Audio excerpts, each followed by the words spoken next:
Hello guys, I'm back. I want to talk about the recent development, the war with Iran, the ceasefire, the negotiation going on, and everything. Here's my take on all of these. Iran closed the Strait of Hormuz. President Trump blocked the Strait of Hormuz.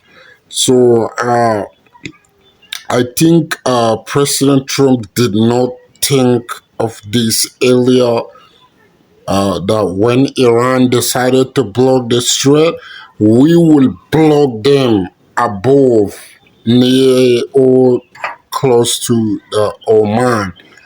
We block their ships and everything. He didn't think about that at first until in the later of the war. So this is what it is. They block the Strait of Hormuz, which is illegal for Iran to do that. This is international waterway that 20% of the world oil and gas flow through. So it's not yours. Doesn't belongs to you just because it passed through your country. You have no right to close it. But anyway, let's say it's a leverage against the United States. Uh, the US decided to block it off at the front ahead. So this is what it is. I think this is one of the things that prevent the talk in Islamabad, to get through the peace deal. So anyway, I think my advice to President Trump is to try and lift the blockade and then proceed with negotiation and try to get through to a deal.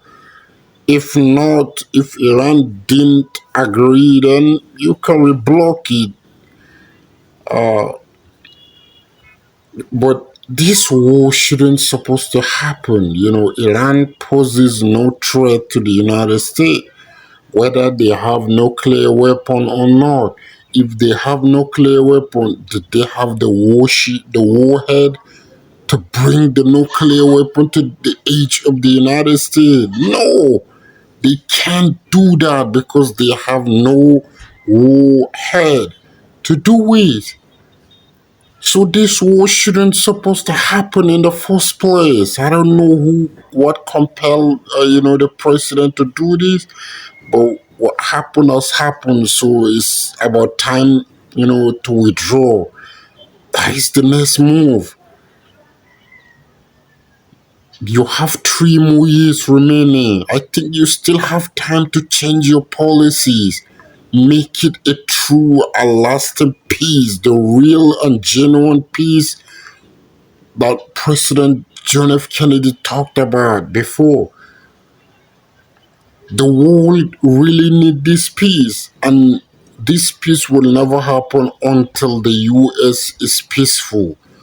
This war machine, this global empire is peaceful. You need to change your strategy. I mean, look at China. Do you know why China is, the manufacturing superpower? Do you know why the US is no longer a manufacturing country, like the manufacturing superpower? Because of the war, too much war and war and war. People are losing credible.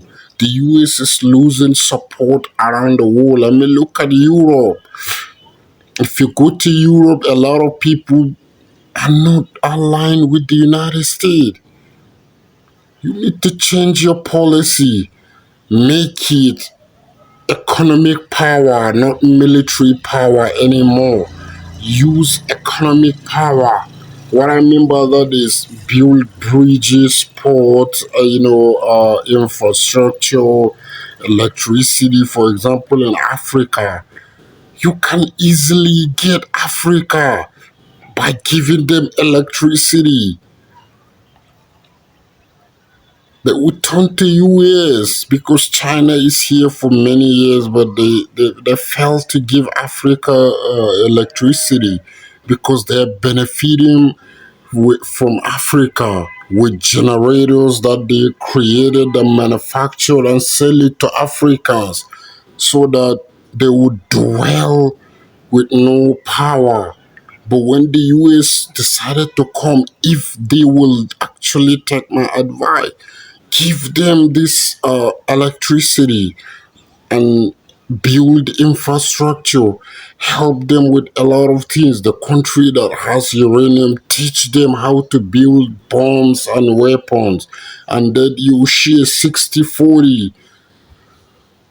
This is the only way for the US to come back as the number one global manufacturing superpower and to get more support from the world. It's up to you to do it. If you want, I hope you will do it and you will end this war machine and take the peaceful way and use economic power. Thank you guys so much. God bless you. Subscribe to this channel if you watch this video, and if you feel interested, subscribe to this channel. Let's go.